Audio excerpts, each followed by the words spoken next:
আগামী বিধানসভা নির্বাচনকে সামনে রেখে মঙ্গলকোটের বিধায়ক অপূর্ব চৌধুরীর নেতৃত্বে ভাল্লুকগ্রাম অঞ্চল তৃণমূল কংগ্রেসের কর্মী বৈঠক অনুষ্ঠিত হল। বিধানসভা নির্বাচনের পূর্বে দলীয় কর্মীদের উৎসাহ ও মনোবল বৃদ্ধি করার সেই সঙ্গে সংগঠনকে আরও মজবুত করতে কর্মীদের নিয়ে অঞ্চলে অঞ্চলে কর্মী সভা করছেন মঙ্গলকোটের বিধায়ক অপূর্ব চৌধুরী। এই দিন ভোটারদের তালিকা খুঁটিয়ে দেখার জন্য দলীয় কর্মীদের নির্দেশ দেন তিনি বলেন, তবে ভেবে চিনতে মনে মনে একটা করে মিটিং করছে, দিয়ে কি হচ্ছে নিজেদের আক্ষেপ করতে। আর আমি 27 তারিখে আর একটা কানে করিনি, জানেন কি বলছিল?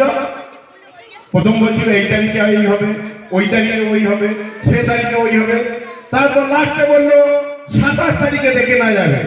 আমরা দেখলাম বেশি 27 তারিখটাই বেরোলো। 27 তারিখটা বেরোনোর পর কি হবে সেটা দেখা যাবে। 27 তারিখ তো বেরিয়ে গেল। আবার বলছি বন্ধুরা একবার স্টেজে এসো, আবার কোন তারিখটা নেবে বলে দাও, আমরা সেই তারিখটাই অপেক্ষা করবো। তা করতে করতে তো বিধানসভা নির্বাচন হয়ে যাবে। তাই কে কি বললো ওটা দেখলে চলবে না, ওদের চেঁচানো কাজ ওরা চেঁচিয়ে যাবে। আমি আর স্টেজে বলে যাচ্ছি, আমি যদি জেল থেকে না ছাড়তাম তা জেলে পচে মরতে হতো। আমি ছাড়িয়ে নিয়ে এসেছি, তাই আর ঘুরে বেড়াচ্ছে,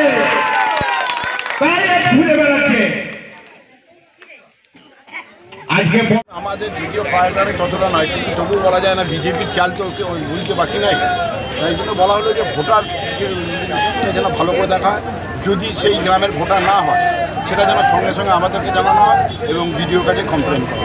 বিশেষ নজরদারির জন্য কি অঞ্চল অঞ্চলে আপনি টিম করবেন? বলে দেয় যে প্রত্যেকটা বুথে আমাদের ছেলেরা বুথ কর্মী যারা আছে বাড়ি বাড়ি দেখুন।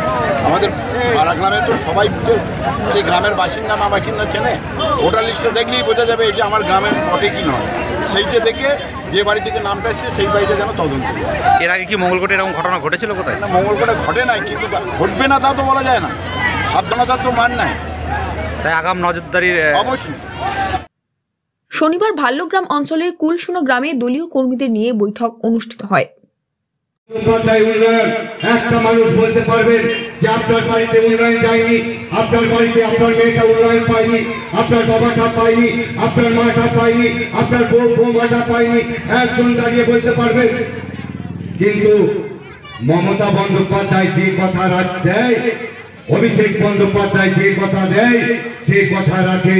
কিন্তু বিজেপি আজ 14 সাল থেকে বসে আছে যে কেন্দ্রে প্রত্যেকটা মানুষকে মিথ্যা কথা বলেছে। কোথায় গেল 15 লক্ষ টাকা, কোথায় গেল 2 কোটি চাকরি, কোথায় গেল আরো আপনি যেগুলো ঘোষণা করেছিলেন? আপনি মিথ্যাবাদী, আপনি মিথ্যা বলেছেন। পশ্চিম বাংলায় ভোট চাইতে আসার আগে আপনি এয়ারপোর্টে প্রণাম করে আসবেন, মানুষের এই 11 কোটি মানুষের কাছে আপনি ক্ষমা চাইবেন, বলবেন যে আমি ভুল করেছিলাম, তবে আপনি বাংলার মাটিতে পা দেবেন। এই দিনের বৈঠকে বিধায়ক অপূর্ব চৌধুরী জানান, 26 বিধানসভা ভোটে খেলা হবে রেকর্ড ভাঙার খেলা। কর্মীদের মনোবল বাড়াতে আজকের এই কর্মী বৈঠক। একে ঘিরে কর্মীদের উৎসাহ ছিল চোখে পড়ার মতো। মঙ্গলকোট থেকে আমিরুল ইসলামের রিপোর্ট, নিউজ নেটওয়ার্ক 7।